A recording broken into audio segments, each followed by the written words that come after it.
লতিফ সিদ্দিকী আবারও গ্রেপ্তার। কেন তিনি গ্রেপ্তার হলেন? কি কারণে তাকে গ্রেপ্তার করা হলো?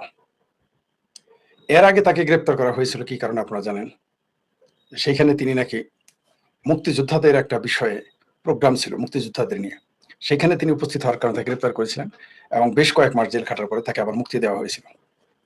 আবারও বঙ্গবীর কাদের সিদ্দিকীর বড় ভাই লতিফ সিদ্দিকী গ্রেপ্তার করা হলো।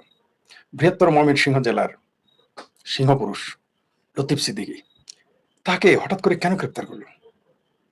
এখন তো আওয়ামী লীগ কোনো আন্দোলনে যাচ্ছে না, এমনকি তিনি কিন্তু শেষের দিকে আওয়ামী লীগ থেকে বহিষ্কৃত ছিলেন। আওয়ামী লীগ তাকে দল থেকে খারিজ করে দিয়েছিল। কেন? তার সদস্য পদ ছিল না। কেন? তিনি হজ নিয়ে সমালোচনা করেছিলেন, মৌলবাদী শক্তিকে নিয়ে সমালোচনা করেছিলেন, যার জন্য তার এমপিত্ব, মন্ত্রিত্ব, দলীয় পদ সবই চলে যায়। এই দেশটা বড় অদ্ভুত। এখানে মৌলবাদের সমালোচনা করলে এমপিত্ব, মন্ত্রিত্ব চলে যেতে পারে।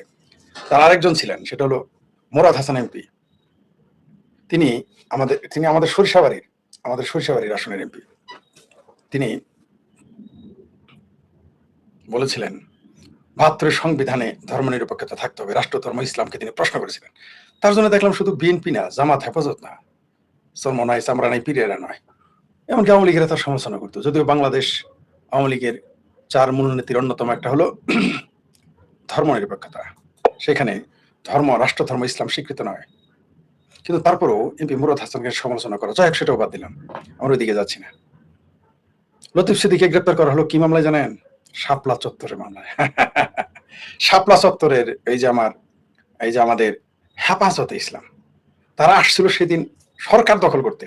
একটা সরকার থাকতে যখন আপনি ঘোষণা দিবেন, সেখানে প্রেসিডেন্টের নাম ঘোষণা করা হয়েছে, প্রধানমন্ত্রীর নাম ঘোষণা করা হয়েছে, তাহলে তারা কি রাষ্ট্রের আইনে বিদ্রোহী নয়? তাদের তো সবার জেলে থাকার কথা ছিল। যারা তখন আওয়ামী লীগ তো অত্যন্ত ভদ্রতার পরিচয় দিয়েছিল, যে একটা সরকার থাকতেই এই হেফাজতিরা তাদের প্রধানমন্ত্রী ঘোষণা করলো, প্রেসিডেন্ট ঘোষণা করলো নিজেদের। আমি যদি এখন নিজেকে বাংলাদেশের স্বরাষ্ট্রমন্ত্রী ঘোষণা করি, শেখ হাসিনা প্রধানমন্ত্রী, আমি স্বরাষ্ট্রমন্ত্রী ঘোষণা করলাম নিজেকে, বা যে কোনো মন্ত্রী ঘোষণা করলাম, আমার জেল হবে না বাংলাদেশ আইনে? এটা রাষ্ট্রদ্রোহিতা না? বলেন কিনা? তাহলে তারপর এটি কোন সরকার? যে সরকার একটা সন্ত্রাসের মাধ্যমে এসেছে, মুক্তিযুদ্ধ বিরোধী সরকার। এই সরকার থাকতে যদি আমি আরেকটা সরকারে ঘোষণা করি প্রধানমন্ত্রী হিসেবে কাউকে, প্রেসিডেন্ট হিসেবে, তাহলে কি রাষ্ট্রদ্রোহী মামলা হবে না আমার নামে? আর সেই জায়গায় একটা মুক্তিযুদ্ধের পক্ষের শক্তি ক্ষমতায় ছিল, তার বিরুদ্ধে আপনি শাপলা চত্বরে দাঁড়িয়ে ঘোষণা করলেন, যেটা কিন্তু তারা বলা হয়েছিল যে হেফাজত ইসলাম কোনো রাজনৈতিক দল না। অথচ হেফাজতে ইসলাম নামটা একটা কুফরি ইসলামের দৃষ্টিতে, কারণ ইসলাম হেফাজত করবেন আল্লাহ, তার ফেরেশতারা আছে, না থাকলেও তো অন্তত পক্ষে আবাবিল পাখি আছে। হঠাৎ করে হেফাজতে ইসলাম বানাই ফেললো বাংলাদেশের হাটাজারি মাদ্রাসার কিছু লিল্লাহর মৌলবী আর কিছু বলৎকার মৌলবী মিলে বাংলাদেশে হেফাজতে ইসলাম বানাই ফেললো। আমি নিজে এনটিভিতে একটা অনুষ্ঠান দেখেছিলাম, তিনি সেখানে দাবি করেছিলেন যে হেফাজতে ইসলাম নামটাই, শব্দটাই কুফরি। আসলে আমি বারবার বলেছি এটা হেফাজতে ইসলাম নয়, এরা হচ্ছে হেফাজতে পাকিস্তান। হেফাজতে ইসলাম না লিখলে তারা মার খাবে। হেফাজতে পাকিস্তানে এখনো যদি কোনো দল করে, সেটা লাতিফ হবে, এই ভয়ে তারা সেটার নাম রেখেছে হেফাজতে ইসলাম। এই হেফাজতে ইসলামকে সামনে রেখে আমরা দেখেছি বিএনপি, জামাত এবং অন্যান্য দলগুলো ক্ষমতায় যাওয়ার প্রক্রিয়া করেছিল, আর তারা নিজেরাই ঘোষণা করেছিল। সবচেয়ে একটা বিষয়, আশ্চর্যের বিষয় মনে করে দেই, আজকে কাদের সিদ্দিকী বলছেন হ্যাঁ তারা ভাইকে ফাঁসি দিয়ে দেখ, কিন্তু ঘোষণা করে বলেছেন। আপনি কি জানেন হ্যাঁ হেফাজতের আন্দোলনে এই বঙ্গবীর কাদের সিদ্দিকী সমর্থন করেছিল, তাদের পানি খাওয়ানোর কথা বলেছিল, আমার মনে আছে। আজকে তার ভাইকে গ্রেপ্তার করা হয়েছে শাপলা চত্বরের তথাকথিত সে হত্যাকাণ্ডের কারণে। কেউ কেউ বলেছে সেখানে কি ২,০০০ মেরে ফেলেছে, ৩,০০০, আর আমরা তো হাজার হাজার মেরে ফেলেছে। এই হেফাজতে ইসলাম যখন আন্দোলন করে, আমার এলাকায় আমি যেতে পারি নাই, আমাকে বলছে খবরদার এলাকায় আসেন না। গণজাগরণ মঞ্চের আন্দোলনে তখন আমরা সক্রিয় কর্মী, আমাদের বলছে ভুলেও এলাকায় আসবেন না, এনে ভুলেও এনে হেফাজতের বিরুদ্ধে বলবেন। আমার এলাকায় এগুলো বলতে দিত না। আওয়ামী লীগ পাওয়ারে হেফাজতের সমালোচনা করা যাবে না, আমাকে বলে দিত, সতর্ক করে দিত আত্মীয় স্বজন, বন্ধু বান্ধবের আগেই। যাই হোক, সেই হেফাজত তারা বললো হাজার হাজার মেরেছে। এক বাটপার তো ওই হেফাজত নিয়ে একটা টাউটি বাটপারে নিউজ করে তো বাংলাদেশের আদিলুর নাকি ফাদিলুর না গাদিলুর একটা গাদিলুর, সে তো এই দেশের উপদেষ্টা হয়ে গেছিল। এটা কত বাটপারি, কত আলাপ, কত মানুষ হাজার হাজার হত্যা করেছে, খুঁজে আর পাওয়া যায় না। ৩৬ জন নাকি ৬৩ জনের উপরে খুঁজে পাওয়া যায় না, বলেছিল হাজার হাজার মেরে ফেলেছে এই জঙ্গিদের কথা।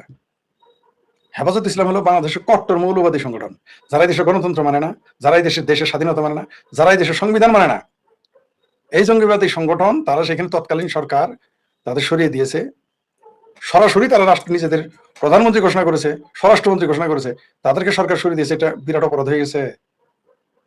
সেই মামলাতে লতিফ সিদ্দি বীর মুক্তিযোদ্ধা এবং সেই সাথে তিনি সংগঠক, তৎকালীন আওয়ামী লীগের নেতা। বাংলাদেশের রাজনৈতিক ইতিহাসে, মুক্তিযুদ্ধের ইতিহাসে তার নাম স্বর্ণাক্ষরে লেখা রয়েছে। তাকে গ্রেপ্তার করা হলো। কেন গ্রেপ্তার করা হলো? আসলে কি তাই শাপলা চত্বর? না। আর তার স্মার্টনেস দেখেছেন?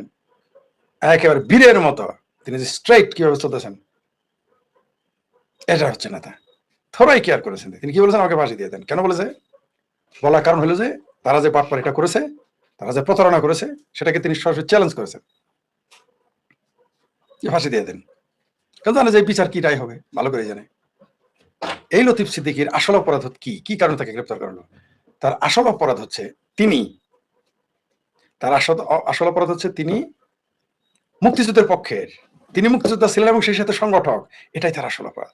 এই ব্যাপারে ডক্টর হুমায়ুন আজাদ স্যার চমৎকার কথা বলে গিয়েছিলেন যে এই স্বাধীন বাংলাদেশে একদিন পাকিস্তান ভাঙার দায়ে মুক্তিযোদ্ধাদের বিচার করা হবে। তার কথাটা কড়াই গন্ডায় মিলে গেল, একেবারে হুবহু মিলে গেল। আজকে 2024-এর সেই তথাকথিত সন্ত্রাসী আন্দোলনের মাধ্যমে একটি তথাকথিত মুসলেকা সরকার ক্ষমতায় আসার পরে তারা যা ইচ্ছা তাই করতেছে। এই 18 মাস তথাকথিত ইউনুস আরেক বদমাইশ বাটপার, তার এনজিও গ্রাম সরকার যেভাবে বাংলাদেশের মুক্তিযুদ্ধের চেতনা, মুক্তিযুদ্ধের অবস্থান থেকে সাধারণ মানুষকে সরিয়ে নিয়ে যাওয়ার চেষ্টা করেছে, যেভাবে তারা মুক্তিযুদ্ধের বিরুদ্ধে সারাক্ষণ বয়ান দিয়ে চলছে, এই 54-55 বছরে বাংলাদেশের মানুষ দেখে নাই। তারপরে 4 মাসে চলে আসলো এই মুসলেকা সরকার ক্ষমতায়, আমাদের জাতীয় ভাইয়ার সরকার। এখানেও তারা সেই ইউনুস সরকারের, সেই জামাতি সরকারের যে বাটপারি, বদমাইশি, মুক্তিযুদ্ধের চেতনার বিরুদ্ধে অবস্থান, মুক্তিযুদ্ধের বিরুদ্ধে অবস্থান, বাংলাদেশের সংবিধানের বিরুদ্ধে অবস্থান, সেটাই তারা জারি রেখেছে। তার সর্বশেষ নিদর্শন হচ্ছে লতিফ সিদ্দিকীকে গ্রেপ্তার করা। এর মধ্য দিয়ে বিএনপি প্রমাণ করে দিল যে তারা মুক্তিযুদ্ধের বিরুদ্ধে। আর এই সরকার যে বিএনপি একা চালাচ্ছে না, আমি বারবার বলেছি আপনাদের যে এই সরকার বিরোধী দল যারা, তারা সরকারি দলের বিরোধী দল। তার প্রমাণ হয়ে গেল তো। এই সরকার এখন যারা বিরোধী দলে আছে, স্বতন্ত্র আছে, এবং আরো যারা অন্যান্য এমপি আছে, সব এক। জাস্ট একটা পরিবার বিচ্ছিন্ন ভাবে বসে আছে। একটা মুক্তিযুদ্ধ বিরোধী পরিবার মনে করেন এই পুরো সংসদকে তারা বিভিন্ন জায়গায় লতিফ সিদ্দিকীকে গ্রেপ্তার করার মাধ্যমে তারেক রহমান প্রমাণ করে দিল যে তিনি মুক্তিযুদ্ধ বিরোধী। লতিফ সিদ্দিকীকে গ্রেপ্তারের মাধ্যমে এই তথাকথিত এনজিও গ্রাম সরকারের পরের যে এক্সটেনশন সরকার, এই মুসলেকা সরকার, বিএনপির সরকার প্রমাণ করে দিল যে তারা আসলে মুক্তিযুদ্ধের চেতনাকে ধ্বংস করতে চায়। জামাত হেফাজতের মধ্যে কোনো পার্থক্য নাই।